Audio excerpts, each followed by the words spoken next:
Gila sih ini guys. Kaca anjing.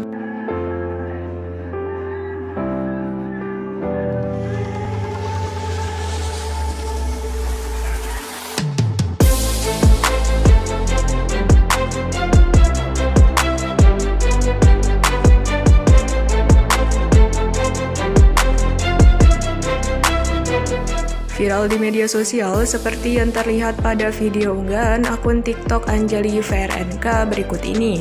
Ia mengungkap pengalamannya nyaris menggigit sebuah donat produk dari salah satu merek kenamaan di Indonesia yakni Jeko, yang ternyata mengandung pecahan kaca di dalamnya.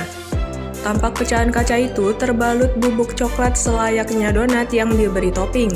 Terlihat menyatu dengan donat apabila konsumen tidak waspada memperhatikan.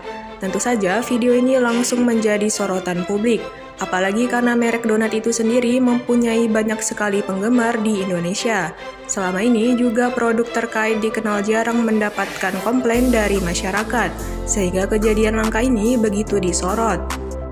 Video komplain itu diduga sudah sampai ke pihak Jeko dan pemilik kontennya juga telah mendapat respon. Disampaikan lewat pesan WhatsApp, pihak yang mengaku sebagai tim Jeko meminta maaf atas kelalaian yang terjadi dan berjanji akan melakukan penelusuran lebih lanjut. Mohon maaf atas kelalaian kami, akan perbaiki lagi ke penanganan produk kami, dan kami akan tindak tegas pada tim agar selalu hati-hati dan teliti saat menangani produk. Tutur perwakilan pihak outlet Jeko tempat pemilik konten membeli donatnya. Namun respon itu ternyata malah menjadi bulan-bulanan warganet. Bukan pada janji mereka untuk menindaklanjuti, balasan itu disorot karena siap memberikan ganti rugi berupa paket diskon untuk konsumennya yang menemukan pecahan kaca tersebut. Janji ganti rugi inilah yang mendapat sorotan utama. Publik menilai ganti rugi tersebut kelewat kecil untuk bahaya yang ditimbulkan. Meskipun pemilik konten sudah menegaskan ia hanya menuntut agar penjual lebih berhati-hati dalam menyiapkan produknya.